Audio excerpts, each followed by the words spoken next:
Hello. Just in case. I have to yell like that. So, we have dessert, but we have our speaker who's ready to speak. He lives in LA. I want to make sure he can be here in a timely manner. All right, are we ready? Are we ready? I don't think we are. Show me you're ready. No, I didn't know. All right. Please, we're ready to go. All right, over here on the right, I need your attention to. You ready?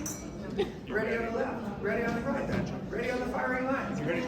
All right, Christian Hartsock. Did I say that correctly? Yes. All right, he is a chief investigative reporter for Project Veritas. His undercover infiltration of Hillary Clinton's dirty tricksters who plotted violence at the Trump rallies was the #1 trending political video on YouTube, earned front page coverage in the New York Times twice, along with primetime coverage on CNN, MSNBC, and Fox. Hartsock later infiltrated CNN. He's been busy. And he exposed Van Jones, admitting that Russiagate was a nothing burger. He infiltrated ABC, where a correspondent admitted his network was fake news. That guy got suspended and reassigned. Then he had a high-level Google executive confiding plans for algorithmic manipulation of the 2020 election. Google has an executive that manipulates things? Surprise. Hartsock has made headlines confronting editors of the New York Times, a reporter from the Washington Post, the head of integrity at Facebook, which earned Project Veritas a permanent ban from Twitter. That's like a badge of honor. Hartsock was hired by his friend and mentor, Andrew Breitbart, as an editor for Breitbart News, where he made national headlines with his undercover videos showing Common Cause activists calling for the lynching of Justice Clarence Thomas. Oh, nice. So, born and raised in Oakland, California, Hartsock currently resides in Los Angeles. He has a BA in film and video production and went on to direct a music video for Guns N' Roses' Chinese Democracy Tour. You know Guns N' Roses, Paradise City, where the grass is green and the girls are free. All right, all right. So anyway, we are very impressed. The motto of his group is "Be brave, do something," and here he is, very brave and doing something right now. So thank you. Would you please come up, Christian? Give him a big hand.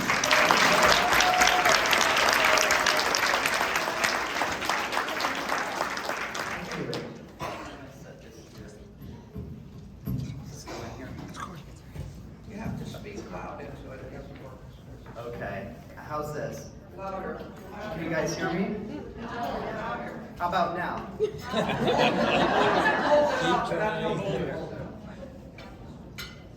All right. Pretend There we you're go. a rock Right? star. Is that good? Pretend you're on the stage, you know. All right. How's that? Is that good? Yeah. Testing. Okay.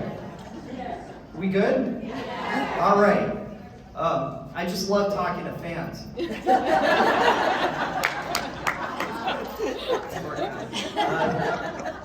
No, but really, I love talking to, I'm very excited to speak to the Republican women of Navajo Canyon.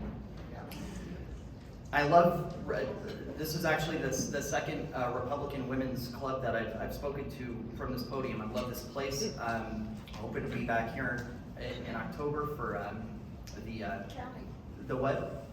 San Diego County. San Diego, yeah. You guys remember that line from Annie Hall who quotes Groucho Marx? He says, I'd never want to belong to a club that would have me as a member. That's why I love the Republican women. And speaking of infiltrating clubs, and this is coming from someone who infiltrates clubs for a living that would never have me as a member. One such club, proverbial club, that was mentioned was the Hillary Clinton 2016 campaign. And I did more campaigning for Hillary Clinton in Wisconsin than Hillary Clinton. She didn't campaign there once, and here's why. How many of you are familiar with the state of Wisconsin? Yeah, anyone from any what do you call it? Badgers? Badger? Madison? Milwaukee? Milwaukee. Madison. Okay, great. So, 2016, we had tips on there. And by the way, I had traveled to Wisconsin more time. It's my favorite state. And I had been there. I had done more investigations there than in any other state. In fact, the first time, Becca quoted my mentor, Andrew Breitbart. And by the way, last week was would have been his 53rd birthday. And a few weeks from now is the 10-year anniversary of his death. And I was the last to see him in the office the night that he died. He was at his computer playing his keyboard like an accordion. And he was in a Twitter war with, his infinite. For those of you, this was before most of your time, but Andrew, I honestly think that Andrew was the pre-incarnation of President Trump in a lot of ways. I just coined that term, pre-incarnation, because it didn't matter who was on Twitter, who was talking smack. He would engage. I think the last lefty who he was engaging with on Twitter wrote an article. Because Andrew Breitbart called him a putz. But anyway, my point in saying that is, look, it didn't matter where the light was coming from. Andrew wanted to make sure not a single drop of bleach got lost in a dark wash. Like, he was so committed to the truth. Politics is downstream from culture, as Becca quoted, and that's how we get here. That's why we're in an information war. All right, and I think there's something optimistic about that I want to remind everyone of. When in full-on tyrannies, there's no need for propaganda, right? The southern plantationists, they didn't need pro-slavery propaganda. They had the slaves in the cotton fields. There's a point at which propaganda is unnecessary, okay? But the fact that they're so emphatic in their propaganda campaign means they still feel the need to take us out to dinner. So that's a good thing. That's a good thing, because that means they fear you. They want you to be misinformed. They want each one of you to not know the truth, because you have power over that. Okay, if they didn't fear you, they wouldn't be investing in. There would be no need for CNN, right? They would have done their job. So that's something important to remember. Back to Wisconsin, 2016. Who remembers that whole Trump, the violent, racist Trump? It was the pre-insurrectionists, the deplorables. All these. A black guy was beaten up at a Trump rally. A white woman with a 69-year-old woman with COPD was cold-cocked at a Trump rally. You remember that whole era? All right. Keep that in mind. So I'm sent to Wisconsin, because we had a tip, and the tip was that there was a knock and drag operation. Knock and drag is when they bus voters to the polls and they bribe them with food or money to vote a certain way. So we had a tip this was happening, and this was March of 2016. I'm sent out there to find out if this is true.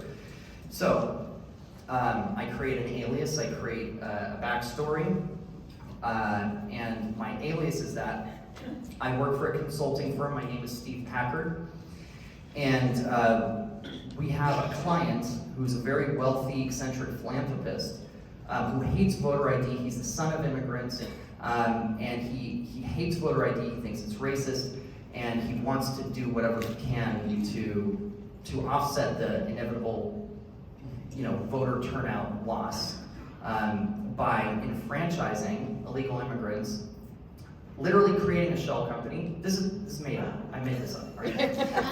Literally, creating a shell company so he could hire, because you could still use corporate IDs, you could still use employer-issued IDs. So his scheme, Charles Roth, was to create a shell company and pay illegal immigrants to vote, and issue them employer-issued IDs that they could use at the polls and then bust them around, right?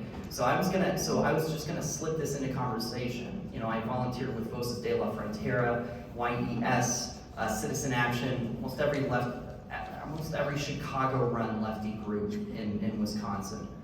And it was this time of year, so I was freezing cold, knocking on doors for Hillary, and getting people to the polls, riding around with the SEIU.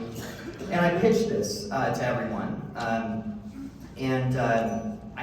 no one took the bait. At least the guys I was in front of didn't take the bait, which is a good thing. I'm a journalist. We're journalists. We're not activists.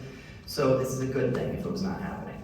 But I was like, okay, this will be my first time in Wisconsin coming home empty-handed with no contact. The final day, and I was kind of anxious to go home. I was exhausted. It was freezing. I'm a spoiled California boy. But on my last day, which was the day of the primary election in Wisconsin, the SEIU, who I had been bussing around with, they invited me to their election viewing party, primary election viewing party at a bar in Milwaukee. I was like, oh, I have a flight at like 7 a.m. The SEIU was inviting me to a party. How can I not go? So I go, and I walk into the bar, and the first guy I see is a guy who I had briefly met a week prior to Voces de la Frontera office, named Scott Fogel. Scott Fogel recognizes me, and I recognize him, say hello, and I'm like, I'll give this script one more shot. And I tell him all about my client, how he wants to, bust illegal immigrant, and I made the moral case for it. It's like, look, if the Republicans are going to change the rules, if we play by the rules, we're destined to lose. And the people that have the most to lose in a Trump presidency are the people who don't have a voice, the immigrants. So we need to enfranchise them to offset the voter. Look, we're just offsetting the voter turnout loss from voter ID. He's like, I love this. This is brilliant. I'm like, yeah, isn't it brilliant? But this client came up with it. Huh? He's like, and I know who your client is. Really? And before he said that, he said, by the way, this is brilliant, but you don't want to use buses because they're too easy to trace. You don't want to use rental cars because they don't have Wisconsin license plates. You want to get used auction cars, all right? And you want to expand this to 3 states, do it in more states, do it in Pennsylvania, Michigan, because that way it's harder to trace, right? And trust me, I know, we've been busing people into the state from Chicago for 20 years. We're not going to stop now. But, and he said, and I know who your client is. I'm like, really? Who do you think is my client? He said, well, Bob Creamer comes up with a lot of this stuff. I'm like, really? Who's Bob Creamer? He's like, well, he's my mentor, and he's diabolical. And I love him for it. And I'm like, well, what kind of stuff do you guys get up to? And he's like, well, do you remember that black guy who got roughed up at a Scott Walker rally during the primaries? I was like, yeah. He's like, that was us, we trained him. I'm like, I love your work. And he's like, yeah, no. So he's telling about how they train these bird doggers to go to Trump rallies, and in any room, maybe not this room, but in any room where there's a lot of people, right? There's got to be one person who's unhinged, a little socially awkward, that is bound to erupt. Poke until they lash out, and it's like, like a silent film actor, they overreact to the lashing out, and there's people plotted around the crowd to react at a certain point, so the cameras pick up this wave reaction, and then boom, you have the narrative: violent, racist Trump supporters. And later on that, one of my subsequent meetings, there was Shirley Teeter, the woman in North Carolina, Asheville, who was beat up, or cold-cocked allegedly by a Trump supporter. I asked Scott, I was like, was that your work? And he's like, yeah, we trained her up to bird dog for 2 weeks ahead of that. So, yeah, and on January 6th, I was thinking a lot about Scott, about this conversation. Sure. Yeah. So, anyway, so I said, okay, so we look up Bob, so we exchange numbers, and we look up Bob Creamer. Bob Creamer is the head of, he was a top advisor to the Hillary Clinton campaign. He was a key player in the ecosystem in Chicago, the Chicago Machine, NAM, Citizen Action, Midwest Academy, Heather Booth, Cloward Pivot. He was a part of that world that Obama came out of, that community organizing world, and he is to this day the husband of the sitting Congresswoman Jan Schakowsky out of Illinois. If you look at Democracy Partners, his firm, he advises everyone from Planned Parenthood, NAACP, every lefty outfit in Washington, a key player. Oh, so okay. Well, now we have to confirm, because we're not the Washington Post, all right? We're not like, oh, a guy told me at a bar, and yeah, an anonymous source. Take my word for it. No, I had him on tape, but that was still not enough for us. We had to confirm that he was who he said he was, and that Bob Creamer was who he said he was. And frankly, if we're gonna release a story, it says the Clinton campaign is doing, like, we want to make sure Hillary actually knows about this, okay? We're actual journalists, all right? So what we did was, so I reached out to him and I'm like, Scott, thank you so much for all that advice you gave me. Now I'm the big man on campus at my consulting firm. And the client was like, who by the way is not Bob Creamer. His name is Charles Roth. And he said, I want to speak to this kid, Steve Packard. And I was like, look, I can't take all the credit for it. Scott Fogel gave me all this advice. And he gets this kind of advice from Bob Creamer. Well, I would like to meet this Bob Creamer. This is a made-up conversation that I'm telling Scott happened. So I'm like, yeah, so can we set up a meeting between your Mr. Creamer and my Mr. Roth? He's like, yeah, absolutely. So we set up a meeting with Bob Creamer, and now I have to cast a guy who will play this eccentric, wealthy philanthropist, Charles Roth, and I have perfect with, an old friend from Breitbart, Dan Sandini. He played Charles Roth. So we sent him out to Washington, D.C. Starts a friendship. We got to build a trip. This was a 6-month thing.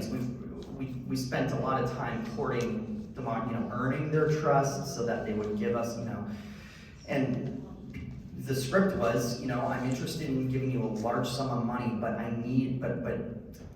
because I hear that you are a guy who thinks out of the box, who's a risk taker, and is going to take risks to win this. And Bob's like, yes, we'll tell you all our plans and everything. So but it's not like he's going to give everything up right away. So it's a 6-month courtship. We sent bottles of wine. We wired him, I think, $20,000 from an account in the offshore, just to keep their mouths watering. And I was, meanwhile, me and Scott Fogel and I were meeting, checking in, just to see how our guys were doing, kind of strategizing. Anyway,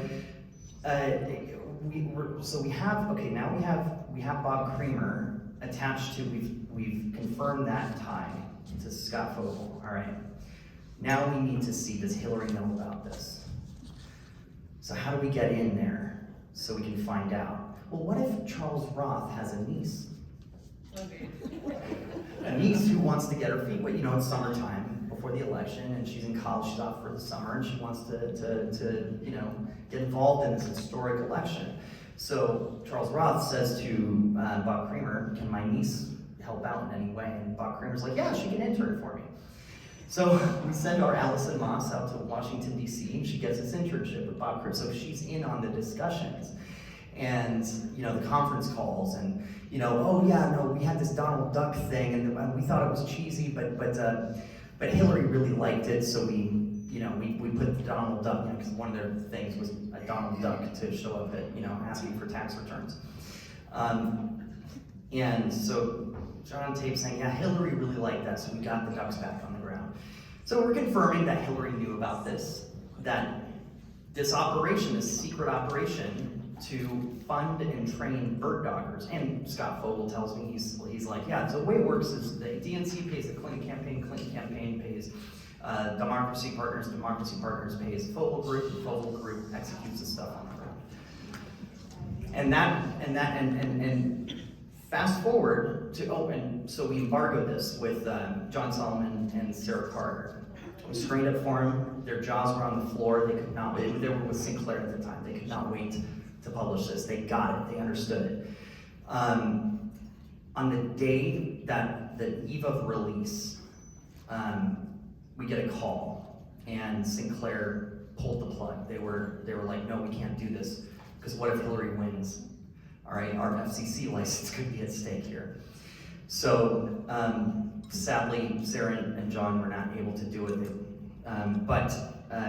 So we got the band back together with Joel Pollack at Breitbart, and he published a story, and Joel Pollack had run against Jan Schakowsky. So I think he was the perfect person to publish this.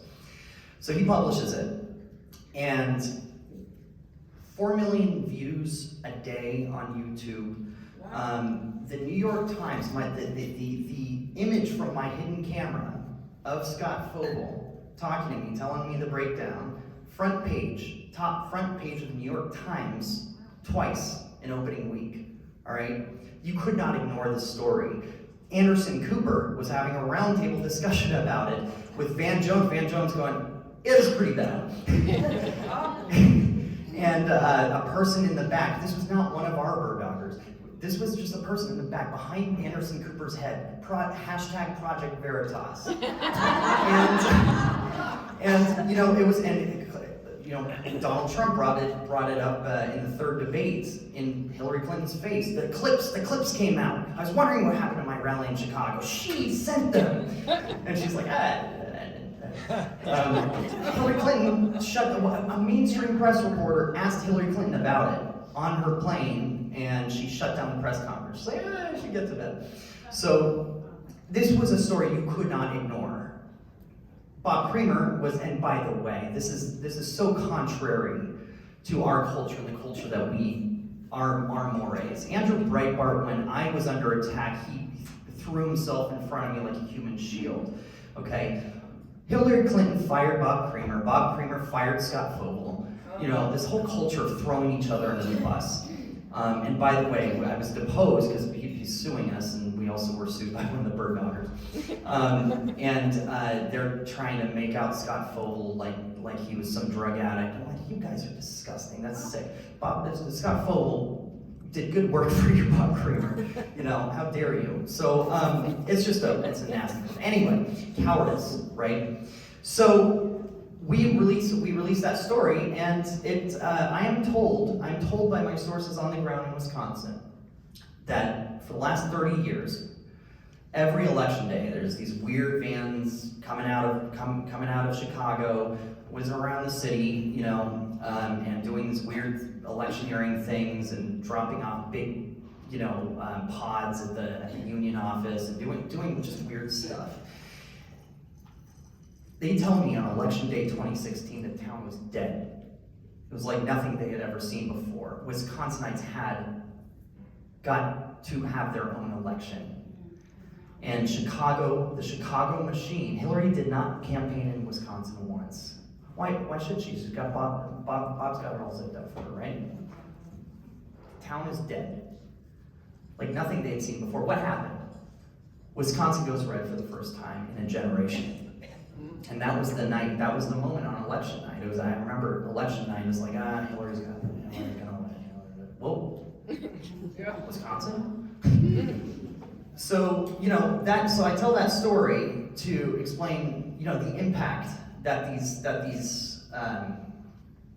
stories have, the power of videotape, It's one thing to write, a think piece, about, but videotape tells the truth. Look, one thing that people ask James O'Keefe about all the time is, how can I help? Well, we're in a new chapter in this information world, right? It's not the same. It's not like it was in 2016 even, where everyone was forced to report on this. Now, they are just acting like it doesn't exist. It's this Cartesian paradigm. If a tree falls in the forest and Jake Tapper doesn't report on it, who, by the way, we exposed one of his producers as a pedophile, and he still hasn't said anything about it. Just doesn't exist. So, look, at the end of the day, though, look at Joe Rogan. His ratings compared to, they remind me of the 2016 primary season, right? Where it's just Trump and then nothing, Jeb Bush. So look, there is a demand. There's the market, all right, where there's demand, where scarcity creates value. Information is scarce right now, and it's highly valuable, and we need to talk to each other. We're always trading information like it's contraband, right? They're cutting off. Look. Another one of our exposés was, we had a Facebook whistleblower leaked us internal meeting footage of Mark Zuckerberg and the head of global affairs, Nick Clegg, talking about how they're going to ban information. And Nick Clegg is the head of global affairs at Facebook. He's the one who pulled the plug on Donald Trump. Do you know what Nick Clegg was doing a few years ago? Do you know what his job was before Facebook? Someone take a guess. Someone guess. Mowing lawns. Huh? He's a lawnmower. Yeah. What was he? Try the Deputy Prime Minister of the United Kingdom. Oh, I hadn't heard about that. Yeah. What we have foreign heads of state cutting off the communication, which is an act of war between the American people and an American president. Have we fully severed that umbilical cord from the crown? These are foreign actors from the United Kingdom, who have more authority over who we can talk to than the President of the United States. So, where do we come in? Our whistleblower campaign. Fast forward, how am I on time? You're okay. Yeah. 5 minutes. Okay, 5 minutes. All right. So fast forward to 2018, we had a whistleblower come out and leak us. Actually, do I have time for Q&A after 5 minutes? A couple of questions. If they want to leave, they can go home. We can stay here all night. Really? Okay. So the year is 2018, and we had a whistleblower from Google who leaked us into Jason Voorhees, Zach Voorhees. Horror movie fan too. So Zach Voorhees came to us bravely and leaked us internal documents about machine learning fairness, which was this algorithmic system that you Google influences the Google results, the Google search results, right? And autofill. Type in Donald Trump email, 1,000 results. Donald Trump or Hillary Clinton email, nothing. Anyway, so he leaked us the documents about the machine learning fairness and program, and we wanted to find out, is it political? So I look up, I Google the head of machine learning fairness, Jen Janai. Jen Janai is probably, if anyone knows, the head of machine learning fairness is going to tell us. So I'm like, okay, she lives in San Francisco. So we created a charity, a fake charity, and two-step solutions. We reach out to Jen Janai and we say, Ms. Janai, you're a very successful, inspiring woman in tech. We are a charity that pairs mentors, inspiring successful women in tech, with young girls of color to mentor them, because there's this trope of tech being a boys game, a boys thing, and we want to encourage young girls, especially girls who have families who have been pushed out by the tech boom, playing on the white guild, to mentor. We just ask, so we're pairing mentors with mentees, and you are someone who impresses us, and we'd love to talk to you about being a mentor. She's like, ooh, how lovely. She's from Ireland. So we look up, okay, where we look at her Instagram check-ins. She had checked in this cantina in San Francisco. So we suggest this cantina in San Francisco. She's like, oh, I love that place. So I go and meet with her. We have dinner, and I tell her, look, what happened in 2016? She's like, yes. What happened? This Russian information, all this misinformation, what is being done? With great power comes great responsibility, right? What are you guys doing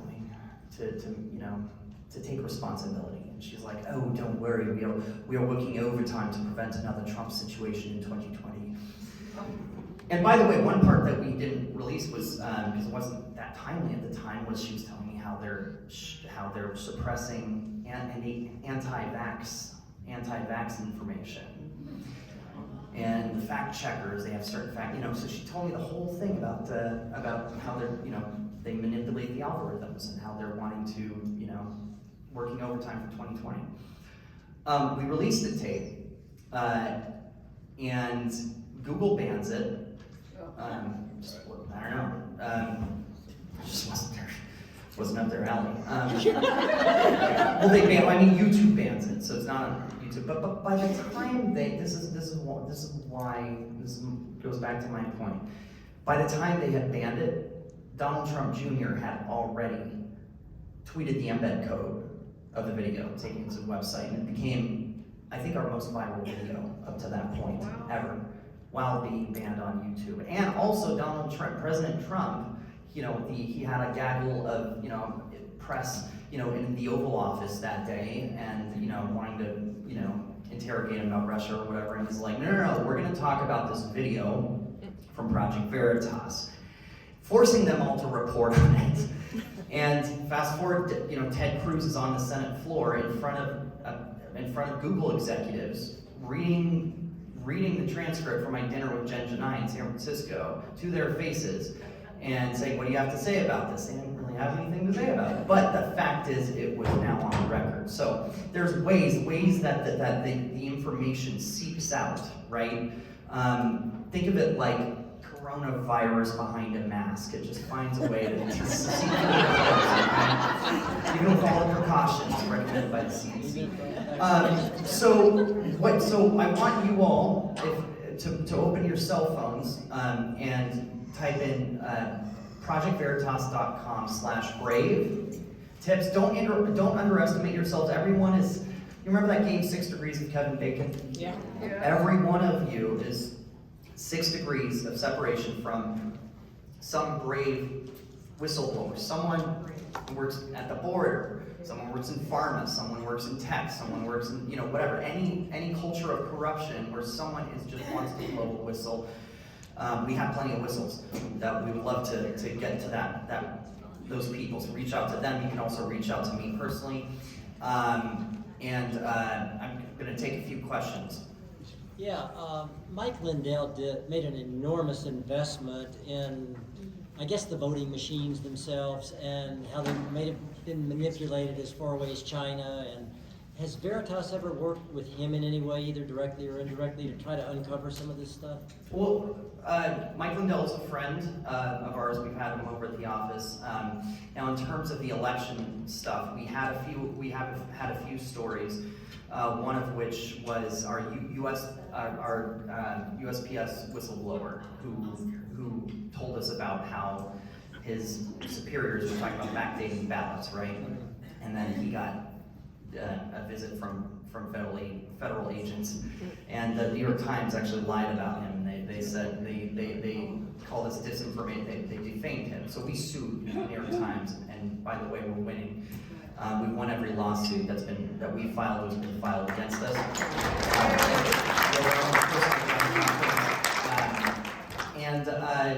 So yes, we did that. We also did the story of Ilhan Omar and the guy who was ballot harvesting. You know. So we do, you know, for me personally, I'm, you know, machine stuff is tough. I'm more, you know, like the paper trail. There's a paper trail, you know, but we need someone who's inside to do it. It has to come from them. It can't come from Mike Lindell. He's doing great work. I'm saying in terms of the Veritas context, has to come from the bad guys. We want to get the bad guys on tape bragging about what they get away with. Do you know what I mean? Of course you do. So and that's going to happen again. You know, my point is, I'm not telling you guys anything you don't know. So I want to make sure to give information that's novel. So for instance, they're going to do this again, right? They got away with it. They're going to do it again. So why do they want the voter ID? You know, why are they doing this desperate campaign to, you know, have? What are some of your ideas? Because I mean, I also want you guys, you know, you guys' ideas on things that you've noticed. You know, things that your instincts also are the most valuable, because all of you are in the game. You are certainly in the game.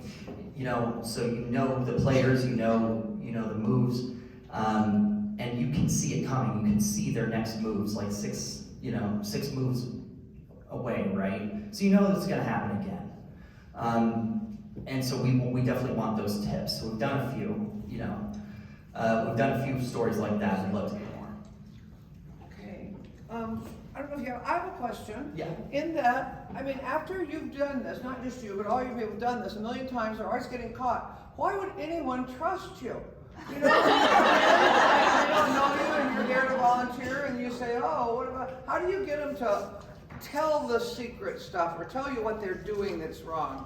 Why would they trust you? So I happen to have this theory that leftism at its, you know, goes back to Whittaker Chambers, you know, ye shall be as gods. That was when the promise of communism was whispered in the Garden of Eden. At the core of leftism is narcissism. I think it's really the political translation of narcissism. These people are so self-absorbed, okay? Not a single person who is calling for Joe Rogan's head can even tell you can even specify what was said on the Joe Rogan podcast that they were told to hate. You know, they live in their bubbles, and that's an advantage to us because they keep on, you know, go to Project Veritas. I can't believe I'm plugging, you know, Lauren Windsor, but her website, Project Veritas Exposed. I can't believe I'm plugging it.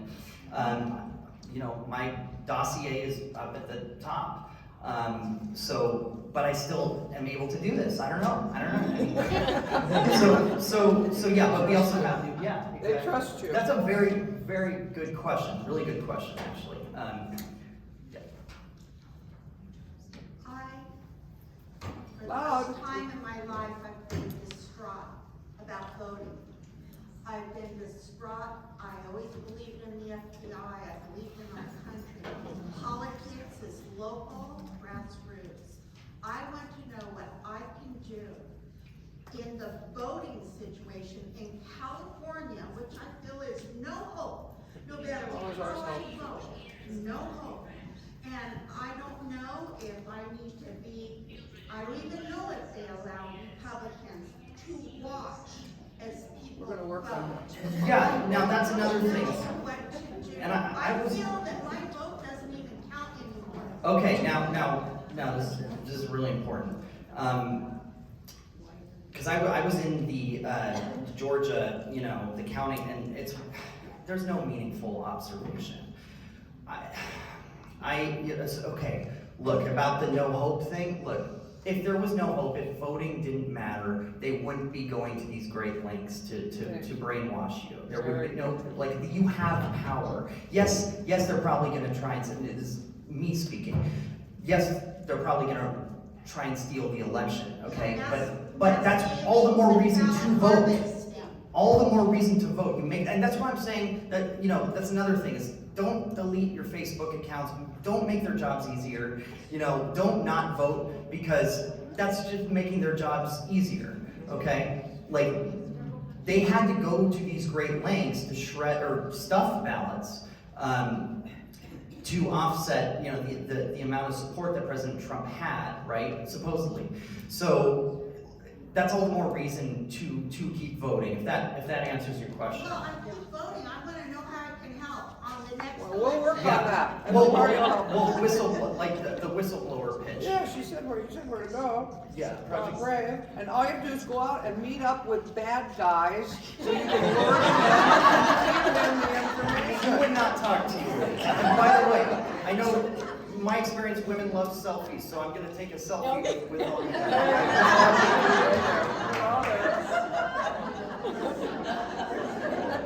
are. You smile. You're having a good time. Okay. All right. Okay. Well, I just thank want to say you. one more thing. I'm Christian, and I'm nice, and I'm sweet. Let me tell you, and by the way, if I outbid anybody up there, you can have whatever I outbid. Especially Wendy, we are both looking at the same thing. Wendy, you can have it. So, anyway, the thing is that, I don't think, and I don't want us to be mean and undercutting and like the Democrats, but my God, don't we have to fight fire with fire? But I don't want us to be ungodlike. I don't know what to do. Okay, so one thing, and this is actually something that I'll be quick. This is kind of a personal opinion, because and being a pupil of Andrew Breitbart's, he was hyphy. He was always, people said he was vitriolic, right? But to me, that vitriol he was one of the most good-hearted, good-natured people. And when he was vitriolic with people, it was because he was righteously infuriated about how the Tea Party was being attacked. He hated bullying, and he stood. So when people say, "Oh, the Donald Trump tweet," if only he wouldn't tweet his mean tweet. No, his meanest tweets I think were the most good-hearted because he didn't need this. The things they were saying about him, they were saying about the Tea Party. They were saying about they've been saying about people who don't have the resources that Jake Tapper has to defend themselves. And he inserted himself in between the Jake Tappers and the proverbial Tea Party. So when he talked back, when he fought, when he was hyphy with them, that to me came from the softest parts of his heart because he hated seeing the way that people were attacked. And these are evil people, wicked people. So I think we need to be tougher. Republicans are too Okay. soft. All right. Anyway, you were wonderful. Thank you so much. And we're all going to get on your website. We're going to keep our eyes and ears open. And we'll give you all the information. So thank you very much. It was just great. And thank you, ladies and gentlemen, for coming. We need you here next month so we can tell Tony what it is we want him to be doing. Because we know now. It's our thing. So thank you again. And I got to explain something. I messed up. I thought we were having dessert. But we didn't get dessert because I ordered a 2-course lunch. I thought, okay, you get the main and then you get the dessert. The first course, that wheat salad, that was